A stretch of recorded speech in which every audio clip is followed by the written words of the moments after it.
All right, recording is started. So welcome to Friday. Thank you guys for turning in your Unit 2-3 quiz. I will get those graded soon. You guys know that we're just looking at the photo schedule today. So we have a bunch of club pictures. You guys know the times, and then when you have to go, just go ahead. I know those are continue throughout today. Remember, quarter 3 ends next Thursday. Now teachers have time after this to get grades in, but if you're looking for like the official cutoff date for what assignments are going to go in what quarter, right? So it's there. This is like right before spring break. And today, gonna take you guys through a chapter on concrete. So you guys know next week, most of the week, I'm gonna have you guys building toothpick bridges with your friends. Got all the toothpicks counted, ready to go. This is gonna be an engineering construction project. So you wanna know maybe a few basic tidbits about engineering. So yeah, some things to know about as you're constructing these things, if you want to make a pretty good design. So today we'll look at concrete, and then on Monday I'll give you guys some other engineering tidbits. So pulling a chapter out of this book, so why not? I got a chapter, got a book called Stuff Matters by Mark Maldonit. No, this is just for not technical to engineers, but there's a lot of engineering in this book. So the format of this book is every chapter he'll pick some material and talk about it. Let's see if I can find this. There's a picture he keeps referring to. Here it is, of him sitting on this rooftop, and every single chapter, which covers some material, that material shows up somewhere in the picture. And well, let's take a look at some of these things, because it's easy to take for granted or forget like all the materials that are around us and all the capabilities that it gives us. So we got here, he's got steel here, he's got like nylon, foam, rubber, different types of plastics that maybe use them to like in his glasses or in his shoes. Graphite in his pencil, like graphite. So we've got carbon, just a different structure of like diamond, almost basically one of the hardest materials, but graphite happens to come off in flakes, which makes it really good for writing. He's got porcelain here. He's got, this one right here, concrete. This is the one I'm gonna read to you guys today, something about concrete. I have a trivia question for you guys. Who knows, I've had one student get this right all day today. Who knows what city this guy is sitting in? It's where? Pittsburgh? Oh, no. Detroit. It's a very famous skyscraper in the world. Not that famous. Maybe not to Americans. All right. This is the Shard in London, England. London, England. Oh, okay. Yes. Okay. Yes. London, England. Of course. Yes. We've all been. All right.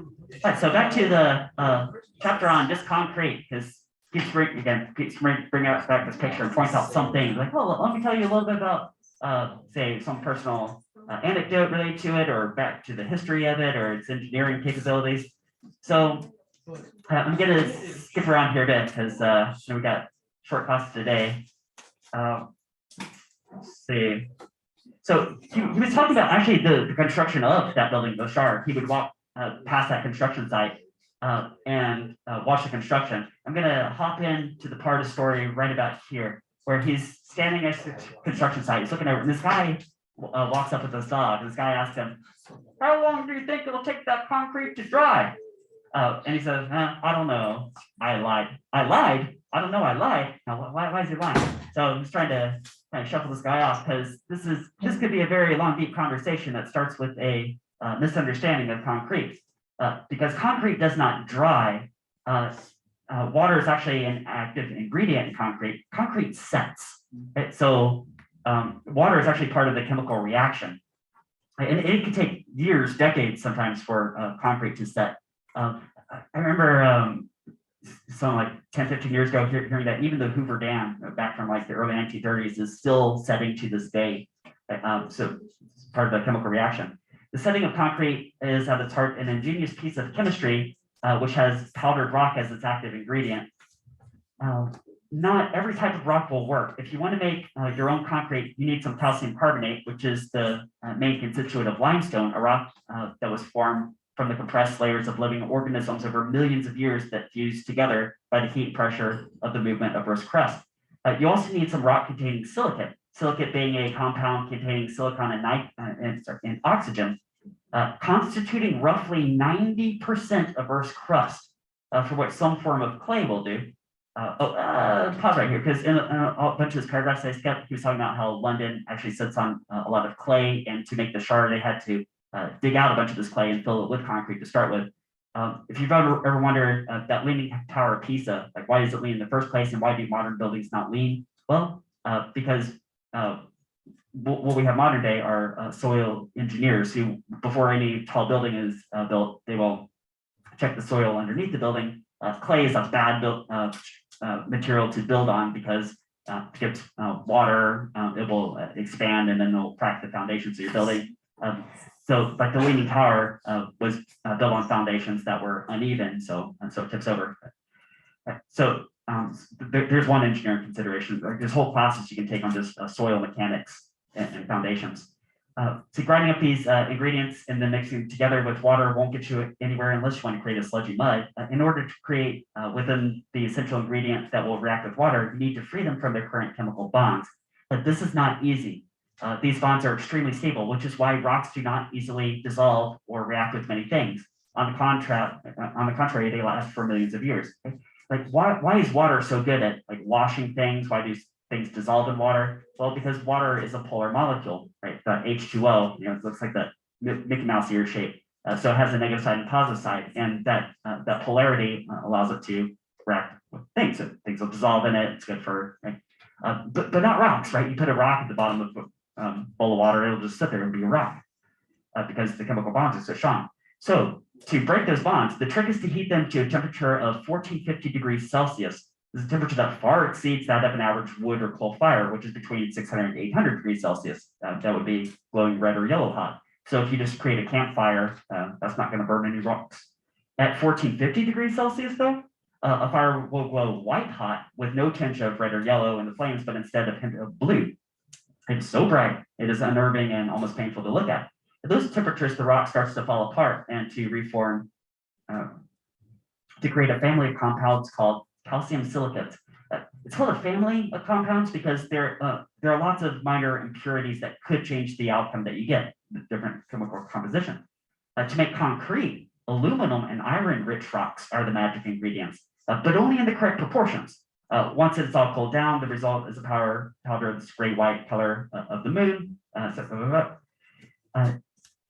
You can now add water to the powder, it sucks it up with ease and darkens, but instead of forming a slushy mud, which is what happens when you add water to powdered rock, a series of chemical reactions takes place to form a gel. So, in the case of cement, the skeleton is made of calcium silicate hydrate fibrils, which are crystal-like entities that grow from calcium and silicate molecules, now dissolved in water in a way that appears almost organic, like this picture here. So this is not organic, it's not, but almost looks like it, right? So the gel that forms inside the cement is constantly changing as the solid internal skeleton grows and further chemical reactions take place. So these are calcium silicate fibrils growing inside a setting cement. Okay? As the fibrils grow meat, they mesh together, forming bonds and locking in more of the water until the whole mass transforms from a gel into a solid rock. These fibrils will bond not only to each other, but also to rocks and stones. And this is how cement turns into concrete. So concrete, you want your cement, that's what modern day cement is called Portland cement. It's certain ingredients they do, but you create this in this very hot oven at 1450 degrees Celsius. You need some water. And the other thing you need for concrete is rocks. Talk about that here in a minute. Cement is used to bond together bricks to make houses and stones to make monuments, but in both these cases is wedged between the cracks as the minority component, the urban glue. When it is made into concrete by mixing it with small stones, which play a role as the role of tiny bricks, it fulfills its potential and becomes a structural material. So here's the first pause I want to do. Fill you guys in some details that, I did major in civil engineering back in college. Now that was a long time ago, so I've forgotten a ton of stuff, but I remember something. So let's say you are a concrete engineer And we're going to build a really tall skyscraper. It's like 60 stories tall. We need some really strong concrete as the foundation. And you're looking at different buckets of rocks that you could mix into the cement to make this concrete. And you got, let's say 3 options of rocks. You've got a bunch of very large rocks. So a bucket of like large. You have, there's another bucket that's maybe also uniform size, but it's like a bunch of like small pebbles. Right? So it's be like option 2. Okay. And then there's a third bucket that is, well, it's kind of a mixture. Right? You get some small rocks, you get some medium rocks, you get some large rocks, right? And they're all mixed together like this. Right? Now, one of these will create the strongest concrete. Which bucket do you want? Bucket A, bucket B, or bucket C? Let me see a show of hands what you guys are thinking. How many guys think that you want probably just the big rocks, just big rocks? That's what you want. Who says I want all the pebbles? And who says I want the mixture? Oh, look at you guys. Oh, you guys are going to be civil engineers because you were right. You want this one right here. So these 2 right here are what's referred to as uniformly graded. Uniform, well, you guys know if you wear a uniform, it's like everyone's wearing the same clothes, so like all the same, so all the same size in this case. This one is called well graded. Okay. And the ones that are uniformly graded are actually pretty similar to each other in terms of the strength they'll produce, because the larger rocks might be good to have from an outset because hey, it's a rock, right? You know, nothing's going to break that. So by itself, that might be the strongest part of the material. But what about the gaps between the large rocks? Well, that would all be filled with cement, which would be the weaker part of the material. And if there's a high proportion of cement, then that would create a weak concrete. Actually, these 2 would have a similar or the same proportion of cement compared to hard rock. So that would result in a similar strength. But the one that's well graded, well, it's got the large rocks to provide most of the strength, but also the medium rocks and the smaller rocks to fill in the gaps between them. Okay? There's actually another one I should throw up here called gap graded. So if you have like a bunch of large rocks and then also a bunch of small rocks, okay, maybe that's a little bit better than uniformly graded, but not as good as well graded. So this would be called a gap graded. Why gap? Well, because there's a gap in the size, it goes just from small to large. And there's a certain tool that you can use to determine the grading of some soil sample you have. I'm going to draw it, but I bet some of you guys know what this is, what it's called. What tool do you use to determine the grade of a soil? Wait, it's a what? A sieve. Yeah, a sieve. Okay. So a sieve looks something like this. We have these wire meshes, and the top ones are have very large holes, and then as they go down, you get some medium size. Well, and then there's like this very fine wire mesh here. Okay? So so if you have, say, a bucket of soil, let's say like this well-graded soil. What if you don't know if it's well-graded? How would you even determine that? Well, you take this bucket of soil, you pour it in the top of the sieve. The top one captures all the large rocks, then the medium rocks, then only the fine grade, and only the small like dust and clay particles actually make it to the very bottom. Okay? And if it's pretty well evenly distributed, that would be called well graded. If you get a bunch of rocks like here and none here, that would be gap graded. That won't be as strong. If they all line up in like one of these sieves, then it'll be some equal grade. Okay, so there you go. There's actually, you have sort of an example of the sieve here. I don't know if we'll get to do this at some point. Maybe, I don't know, maybe after the AP exam, but I've done this as a class project before. So we can actually construct a sieve. So take this apart so you guys can look at this and think about this. So, okay, so there's one layer. You guys see the size of those holes, right? Got this, right, got some support pillars on the inside. Right? And then the next one down, oh, look at that. It's like smaller size holes. So now you can get like smaller size hole going through, right? And then it goes down to, sorry, these are supposed to be separate out like this. Yeah, you guys see down there? Right. Okay, so there's one down there that has really small holes in it. Okay. Let me pop this back together. Okay. And then we'll separate out your sample. Actually, the sieve is just constructed out of like cardstock paper. Actually, it works pretty good. And I know that because done this before, but got a big old bag of Griffin treasure from before the pandemic. Yeah, that's a great thought. The big stuff from the fall stuff. So maybe one day, but give you guys some food for thought now anyway. Right, so that is basics of a sieve. But doing a crash course on concrete. Let's get back to this story. He has this bit here about you want to mix these ingredients in the correct proportions, and if you don't, you get weaker concrete. But it's kind of hard to tell just at the outside looking at it because it looks like strong concrete to me. An example he has of something going wrong is there was a really devastating earthquake in Haiti back in 2010 that collapsed 250,000 buildings and killed 300,000 people because the construction was shoddy. They didn't have very good construction standards. And that's just one example of this is recurred throughout the world. Tracking down the origin of human errors can be tricky since from the exterior concrete looks fine. He has this anecdote about constructing JFK Airport up in New York. And the concrete arriving on the trucks before noon had really good strength when it set, but arriving after noon was substantially weaker. He investigated all the possibilities for this, but was unable to find the answer until he resorted to following the truck delivering the concrete on its journey to the airport. He found that around noon, the driver was in the habit of taking a lunch break and would hose the concrete with water before noon. So with the belief that adding extra water would help keep the concrete liquid for longer. You know, oh, okay, well, I mean, it's bright and sunny out here. There's probably water evaporating and I want to keep the concrete good, so I'll spray it down with water. Terrible idea, because remember the water isn't, well, I mean, a little bit of it evaporates, but that's not how the concrete like dries. It never really dries out. It's that the concrete sets. There's this chemical reaction with the water. Water is an ingredient, and if you mix these ingredients in incorrect proportions, like non-optimal proportions, then you will get weaker concrete. That's what happened there. When digging the foundations for the Shard, remember that Shard building we're looking at? Here's their excavation site. They stumbled across, an old Roman bathhouse. That's one of the problems to run into in Europe with construction projects is that you run into these like 2,000-year-old artifacts and settings all the time. This is an example of that.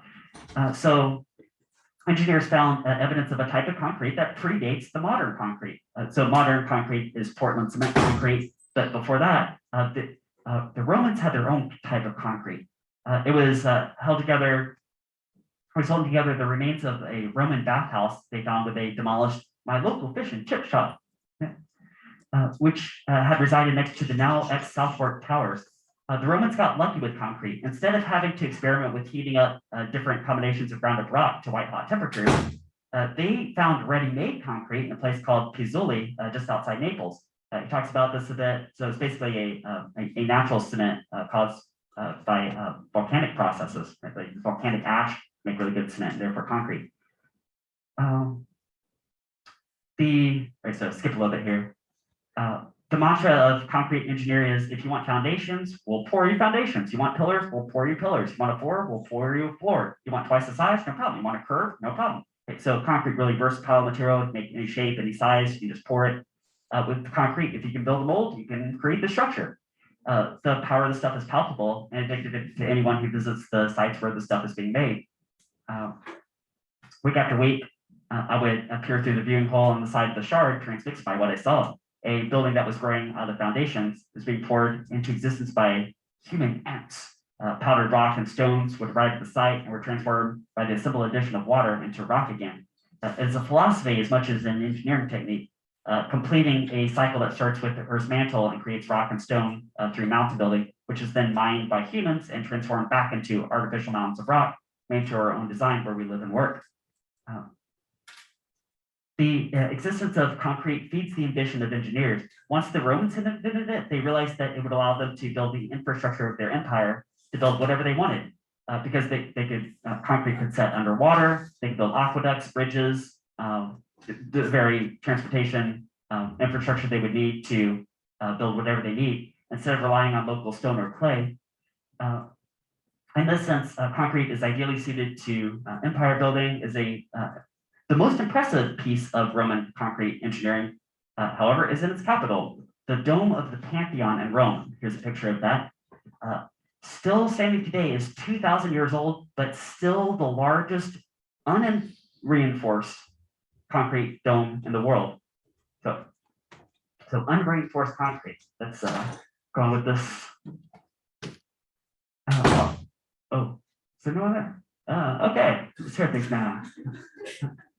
So, in times where, although the Pantheon survived the fall of the Roman Empire, concrete as a material did not. There were no concrete structures for more than 1,000 years after the Romans stopped making it. The reason for this loss of materials technology remains a mystery.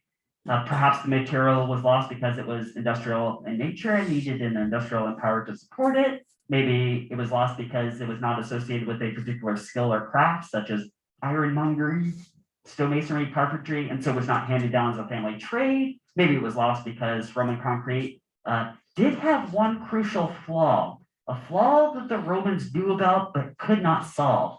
Actually, a problem that has been solved by modern day, and good thing, because you guys are sitting on the second floor of the building right now, like on a flat concrete floor. Actually, the floor that we're on right now, well, that was the problem that Romans could not solve, was how to make like a flat floor that could act as a second floor or third floor. Right? So there are two ways of breaking a material. Actually, here's where I'm going to cut away from the book for a little bit, because give you guys a little bit more technical view on some ideas that he's trying to get at here. So let's take a look at the floor that we're sitting on right now.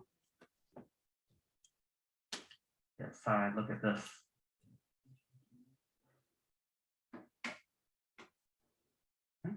So we got this floor. It's got a bunch of weight on it. Maybe I'll represent that with like a chair, right, or chair, or desk, or people walking around. Just lots of stuff like pushing down on this floor. Now remember back to last semester, some labs I've had you guys do. One of them, you guys remember the 10-part lab with the spring scales? Said, well, what if I pull the spring scale this way, or if I order it this way, or if I distribute forces this way? Like how do the forces distribute? And now the spring scales are really good for showing tension forces specifically, but you turn around and do compression, it's the same idea. So you put some weight here. Do you think that this whole floor wants to sort of bend kind of like this? Right, over time it wants to like bend like that, probably. Okay. Yeah, no, maybe it's exaggerated, but same idea. So now different parts of this floor will experience different kinds of stress, either compression or tension. Which part do you think is in here? Let me give you guys options for two sections, right? A section near the top and a section near the bottom. So as this thing is bending, okay. This top part, do you think this is in compression or tension? Compression, right? Imagine you take a sponge and you just like turn it like this. Come out here. Let me pause this recording. All right, recording is resumed. So yeah, you guys did say that this is going to be compression right here, okay? And then what do you guys think the bottom one is in? Tension. This would be under tension, right? Something like that. Okay. Now it turns out that concrete is really good at handling compression. It has a huge compressive strength. The compressive strength of concrete. Now this is going to be in a pressure unit. You guys remember pressure is like force per unit area. Now, pressure applied to solids is referred to as stress. So the compressive strength of concrete is, you could call it about 3,000 or 4,000 pounds per square inch. So about 3,000 or 4,000 pounds per square inch. Now that's in US customary units. But in metric units, that's closer to like 20 or 30 megapascals, like 20 or 30 megapascals. But that's the compressive part. You can push and push and push in concrete, and it's really hard to break it that way. Eventually it'll fail, but not for a long time. But in tension, it's really easy to break concrete. Well, I don't know with your hands necessarily, but something like this, yeah, you have a building, this will crack really easy, right? You get all these cracks forming down here. Right? And this was the problem that Romans could not solve. So they built all kinds of cool structures with concrete, but they couldn't build a flat floor like this because it would just like crack and then just collapse. But we're sitting on one right now. So what is the solution to this? What's the solution? Rebar. Rebar. And where do you put that rebar? Do you want to put that rebar in the top or in the bottom? In the bottom. So with this burgundy color, here's your steel rebar. So I'll call this steel rebar. And now you have steel reinforced concrete. This is a composite material, and it'll handle not only the compressive stresses, but now also the tensile stresses. So make flat floors. Hey, he gets around to that here. Actually, there's an interesting history leading to this. So let me start, pick up at that point. A Parisian gardener, Joseph Monnier, had a liking for making his own plant pots. There are a lot of stories throughout science and history of just accidental discoveries being made, and this is one of those.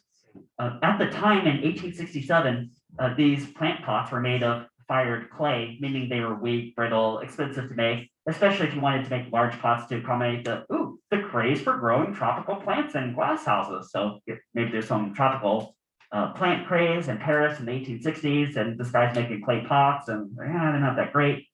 Concrete maybe seemed to offer the solution because it could be used to make huge pots that could more easily than clay, and it didn't need to be fired in a furnace, right? You just pour it in a mold and it sets. It was also cheaper for the same reason, but it was still weak in tension, right? We still got this problem that the Romans were running into, which it has hardly any tensile strength. So in the end, concrete pots just cracked the same as terracotta clay pots. Joseph's solution, right, here's why we were able to sit on the second floor of the building today, it's because of this sits right here, was to embed loops of steel inside the concrete. Just make these plant pots, right? That's the only thing he's trying to solve at the time. He couldn't have known that cement bonds very well to steel. Right? You guys already know from earlier, cement bonds really well with rocks to make concrete, so that's all good. But just by a quirk of materials, it also happens to bond really well with metals like steel. It could very easily have turned out that the steel could have been like oil and vinegar to concrete, preferring to keep it to itself. Like it could have separated, but it didn't. The calcium silicate fibrils inside concrete stick to not only stone but also metals like steel. And there's another property of steel that ends up also aligning with property of concrete too that I'm getting towards. Concrete is essentially a simulacrum of stone. It is derived from it and the similar in appearance, composition, and properties.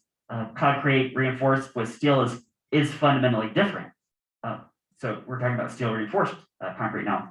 There is no naturally occurring material like it. When concrete reinforced with steel comes under bending stresses, or I'm telling you guys tensile stresses, the inner skeleton of the steel is able to soak up that stress and protect it from the formation of large cracks. It is two materials in one. It transforms the concrete from a specialist material to the most multi-purpose building material of all time. Something else Joseph couldn't have known at the time turns out to be one of the keys to the success of reinforced concrete. So now we're getting on to another material property. Materials are not static things. They respond to the environment, especially temperature. Most materials expand when they get warmer and contract when they get cooler. Our buildings, roads, and bridges expand and contract like this, observing day and night temperature cycles as if they are breathing. If you could say do a time lapse and be very sensitive to the sizes of structures, what you would notice is that during the day, structures will expand a little bit, and during night, or when it cools down, they'll contract a little bit. So you get this cyclical cycle of like expansion and contraction. Okay? Now, of course, you're watching in real time and you aren't very sensitive to that very small changes, then you might think, oh, that's just a static building. But no, actually, like things are made out of materials that expand and contract with temperature changes. Right?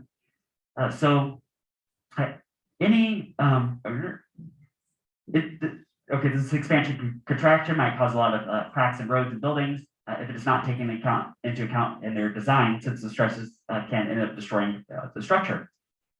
Any engineer guessing the outcome of Joseph's experiments might have assumed that the concrete and steel, being so different, would expand and contract at different rates, and they would tear each other apart. But that ends up not being the case. So on some more technical details of ideas he's trying to get out here. Let's say you have a steel bar or beam. Right? and it has some length, I'll call L naught, right? Like some original length, right? And then you heat this up and it expands over the course of a day. Let's say it expands out to like right here. I'll call this delta L, like a change in length. Okay, right. Now, to get expand like proportion, is my picture to scale? Probably not, but you guys see the idea. So heat it up, it's going to expand a little bit. Now that delta L, that change in length, what is that equal to? That's equal to original length multiplied by a coefficient of thermal expansion multiplied by a temperature change. Let me write this one out. This is coefficient of thermal expansion, which is a unique material property. Right? So if you have, say, a steel beam versus a concrete beam versus a wood beam versus a copper beam, or whatever material you choose, as the temperature changes, maybe it would expand according to like this material property. Right? Now, it turns out, let me flip my screen over because I think I got this one ready to go. Let's get the zoom. See, share my screen. But it's not that one. Let's get this down here. Screen 2. See, is it? That's one of the. Here we go. Coefficient of thermal expansion for different materials. Okay. For concrete, let's see if we get this range of values. I think the units on this are like 1/1,000,000th of, and then it's like per degree Celsius or something. So here's the range of values we're looking at for concrete. Now, create different kinds of concrete that have slightly different properties. It's like 7 to 13, and for steel, 11 to 12. Hey, look at that! They overlap, don't they? They overlap. So you could say that concrete and steel have, just to simplify this a little bit, have the same coefficient of thermal expansion, which means that steel reinforced concrete, this composite material, as it heats up and cools over the day, it will actually expand and contract together, which is just complete quirk of the universe that ends up being the case, complete quirk of material properties. But that means it's not going to like crack apart as you're before too long. Let's see, there's I think there's one more detail I've had time to go over with my classes so far today, and is it okay? Here we go. Okay, so let's do this last little bit, and then. Okay. Given that literally half the world's concrete structures are made from concrete, the upkeep of concrete structures represents a huge and growing effort. To make matters more difficult, many of these structures are in environments that we don't want to have to revisit on a regular basis. Say certain bridges, maybe cores of nuclear power plants, right? You kind of want to set it and let it last for a long time. This material does not last forever, though. I don't know, maybe I mean, longer than we'll be alive, but not like a 1,000 years necessarily. Like steel reinforced concrete, imagine that over time, with little cracks, water will seep in and get to that steel rebar, and then it'll rust the steel. Then the steel no longer has its tensile strength, and the whole thing cracks apart. So if you, so that'll happen with time, right? Concrete does not last forever, but in these situations, it would be ideal to find a way to allow concrete to look after itself, rather than to engineer concrete to be self-healing. Can you have self-healing concrete? Such a concrete does exist, although it's in its infancy and it's already been shown to work. The story of the self-healing concrete started when scientists began to investigate the types of life forms that can survive in extreme conditions. It's called extremophiles. They found a type of bacteria that lives in the bottom of highly alkaline lakes formed by volcanic activity.